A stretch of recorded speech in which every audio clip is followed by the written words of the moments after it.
ದಶರಥನಿಗೆ ಕೌಸಲ್ಯ, ಸುಮಿತ್ರೆ, ಕೈಕೈ ಎಂಬ 3 ಪತ್ನಿಯರಿದ್ದರು. ಕೌಸಲ್ಯ ರಾಣಿಗೆ ರಾಮ, ಕೈಕೇಯಿ ರಾಣಿಗೆ ಭರತ, ಸುಮಿತ್ರೆ ರಾಣಿಗೆ ಲಕ್ಷ್ಮಣ ಮತ್ತು ಶತ್ರುಘ್ನ ಎಂಬ ಮಕ್ಕಳಿದ್ದರು. ಒಂದು ದಿನ ಋಷಿ ವಿಶ್ವಾಮಿತ್ರರು ರಾಮ ಲಕ್ಷ್ಮಣರನ್ನು ತನ್ನ ಜೊತೆಗೆ ಕರೆದುಕೊಂಡು ಹೋದರು. ಮಿಥಿಲೆಗೆ ಹೋಗುವ ದಾರಿಯಲ್ಲಿ ರಾಮ ಲಕ್ಷ್ಮಣರು ಅನೇಕ ರಾಕ್ಷಸರನ್ನು ಕೊಂದರು ಮತ್ತು ಅವರು ಗೌತಮ ಋಷಿಯ ಆಶ್ರಮಕ್ಕೆ ತಲುಪಿದರು. ಅಲ್ಲಿ ಶ್ರೀರಾಮನ ಪಾದಸ್ಪರ್ಶದಿಂದ ಕಲ್ಲಾದ ಅಹಲ್ಯೆ ಶಾಪಮುಕ್ತಳಾದಳು. ಮಿಥಿಲೆಯಲ್ಲಿ ಜನಕರಾಜನು ಸೀತೆಯ ಸ್ವಯಂವರವನ್ನು ಏರ್ಪಡಿಸಿದನು. ಅಲ್ಲಿ ರಾಮನು ಶಿವಧನುಷನ್ನು ಮುರಿದು ಸೀತೆಯನ್ನು ಮದುವೆಯಾದನು. ಲಕ್ಷ್ಮಣ, ಭರತ, ಶತ್ರುಘ್ನರ ವಿವಾಹ ಸೀತೆಯ ತಂಗಿಯರಾದ ಉರ್ಮಿಳಾ, ಮಾಂಡವಿ ಮತ್ತು ಶ್ರುತಕೀರ್ತಿಯರೊಂದಿಗೆಯಾಯಿತು. ದಶರಥನು ರಾಮನನ್ನು ಪಟ್ಟದ ರಾಜಕುಮಾರನಾಗಿ ಮಾಡಲು ನಿಶ್ಚಯಿಸಿದನು. ಆಗ ಕೈಕೇಯಿಯ ದಾಸಿ ಕಪಟಿ ಮಂತರ ಕೈಕೇಯಿಗೆ ತಪ್ಪು ಸಲಹೆಯನ್ನು ನೀಡಿದಳು. ದಶರಥ ಕೈಕೇಯಿಗೆ ಹಿಂದೆ ಕೊಟ್ಟ 2 ವರಗಳನ್ನು ಈಗ ಉಪಯೋಗಿಸಿಕೊಳ್ಳಲು ಹೇಳಿದರು. 1. ಭರತ ರಾಜನಾಗಬೇಕು. 2. ರಾಮನನ್ನು 14 ವರ್ಷ ವನವಾಸಕ್ಕೆ ಕಳುಹಿಸಬೇಕು. ದಶರಥನಿಗೆ ಇದರಿಂದ ಬಹಳ ದುಃಖವಾಯಿತು. ರಾಮನು ತಂದೆ ಕೊಟ್ಟ ವಚನವನ್ನು ಪರಿಪಾಲಿಸಲು ಸೀತೆ ಮತ್ತು ಲಕ್ಷ್ಮಣರೊಂದಿಗೆ ವನವಾಸಕ್ಕೆ ಹೋದನು. ರಾಮನ ಅಗಳಿಗೆ ತಡೆಯಲಾಗದೆ ದಶರಥನು ಮಡಿದನು.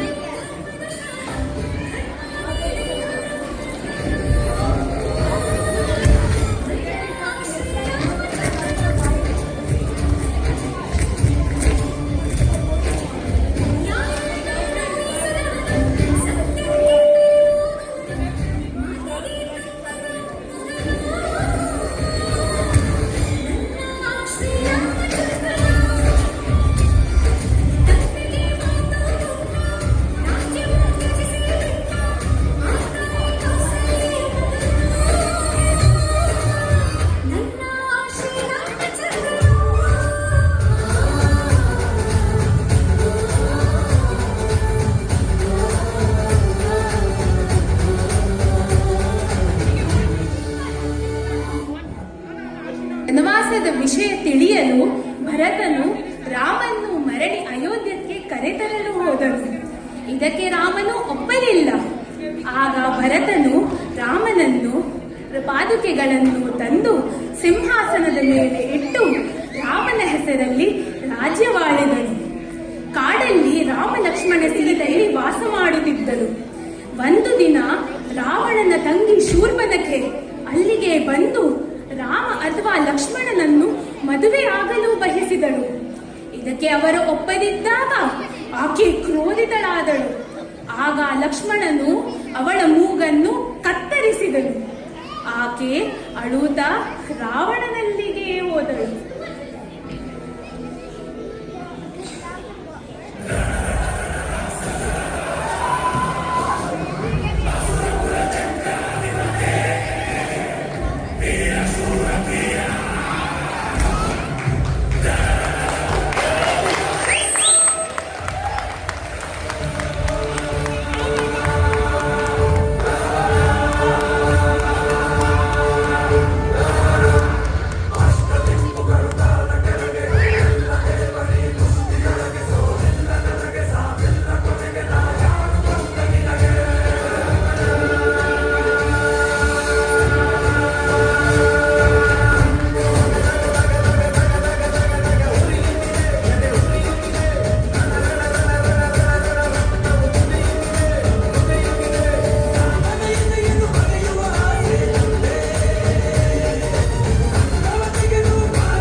ರಾವಣನ ಪತ್ನಿ ಮಂಡೋದರಿ ಆತನನ್ನು ತಡೆಯಲು ಪ್ರಯತ್ನಿಸಿದಳು.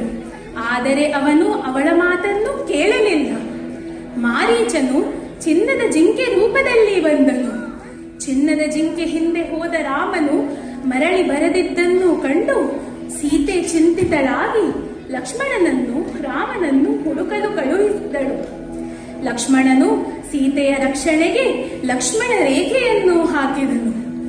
ರಾವಣ ಸನ್ಯಾಸಿ ವೇಷದಲ್ಲಿ ಭಿಕ್ಷೆ ಕೇಳಲು ಸೀತೆಯ ಬಳಿಗೆ ಬಂದು ಸೀತೆ ಲಕ್ಷ್ಮಣ ರೇಖೆ ದಾಟುವಂತೆ ಮಾಡಿ ಅವಳನ್ನು ಪುಷ್ಪಕ ವಿಮಾನದಲ್ಲಿ ಅಪಹರಿಸಿದನು. ಜಟಾಯು ಪಕ್ಷಿ ಸೀತೆಯನ್ನು ರಾವಣನಿಂದ ರಕ್ಷಿಸಲು ಪ್ರಯತ್ನಿಸಿ ಬಹಳ ಗಾಯಗೊಂಡಿತು. ರಾಮ ಲಕ್ಷ್ಮಣರು ಸೀತೆಯನ್ನು ಹುಡುಕಲು ಹೊರಟರು. ಅವರಿಗೆ ಸುಗ್ರೀವ ಹನುಮಂತನ ಸ್ನೇಹವಾಯಿತು. ಹನುಮಂತನು ಸಾಗರವನ್ನು ದಾಟಿ ಸೀತೆಯನ್ನು ಲಂಕೆಯಲ್ಲಿ ನೋಡಿದನು. ರಾವಣನು ಹನುಮಂತನ ಬಾಲಕ್ಕೆ ಬೆಂಕಿ ಹಚ್ಚಿದನು. ಅದೇ ಬೆಂಕಿನಿಂದ ಹನುಮಂತನು ಲಂಕೆಯನ್ನು ಸುಟ್ಟು ಹಾಕಿದನು.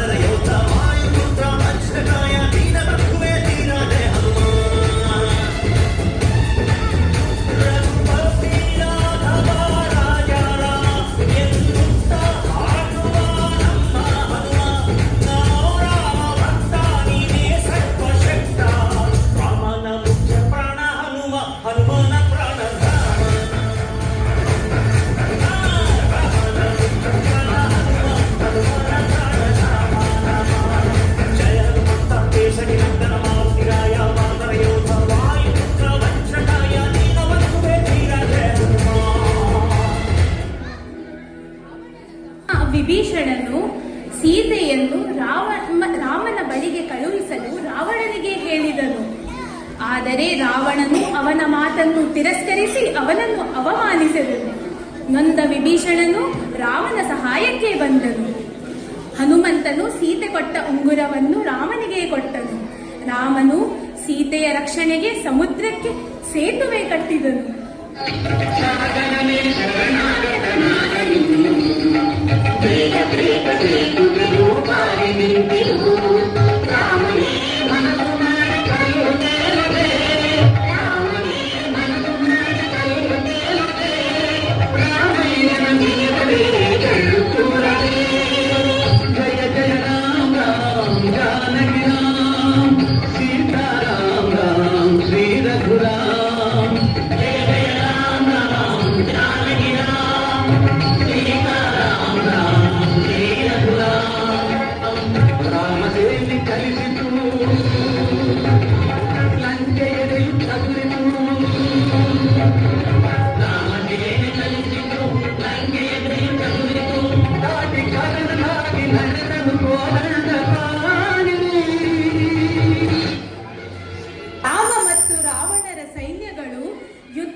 ರಾವಣನ ಮಗ ಇಂದ್ರಜಿತನು ಲಕ್ಷ್ಮಣನನ್ನು ಗಾಯಗೊಳಿಸಿದನು. ಲಕ್ಷ್ಮಣನನ್ನು ಬದುಕಿಸಲು ಹನುಮಂತನು ಸಂಜೀವಿನಿ ಪರ್ವತವನ್ನೇ ಹೊತ್ತು ತಂದನು. ಲಕ್ಷ್ಮಣ ಮತ್ತು ಇಂದ್ರಜಿತ ಯುದ್ಧದಲ್ಲಿ ಇಂದ್ರಜಿತ ಮಡಿದನು. ಕೊನೆಗೆ ರಾವಣರ ಭಯಂಕರ ಯುದ್ಧವಾಯಿತು. ರಾಮನು ರಾವಣನ 10 ತಲೆಯನ್ನು ಕತ್ತರಿಸಿ ಅವನನ್ನು ಕೊಂದನು. ರಾಮ ಸೀತೆ ಒಂದಾದರು. ರಾಮನು ವಿಭೀಷಣಕ್ಕೆ ಪಟ್ಟ ಕಟ್ಟಿ ಅಯೋಧ್ಯಕ್ಕೆ ಹೊರಟನು.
ಇದು ಯಾವ್ದಾದ್ರ ಸಂಕ್ಷಿಪ್ತ ರಾಮಾಯಣ ಅಂತ ಹೇಳಿ ಯಾವ್ದಾರ ಇದು ಇಟ್ರೆ ಕಾಂಪಿಟೇಷನ್ ಇಟ್ರೆ ಈ ತಂಡ ಡೆಫಿನೆಟ್ಲಿ ಪ್ರಥಮ ಸ್ಥಾನವನ್ನ ಗೆಲ್ತದ ಅಂತ ಹೇಳ್ಬೋದು.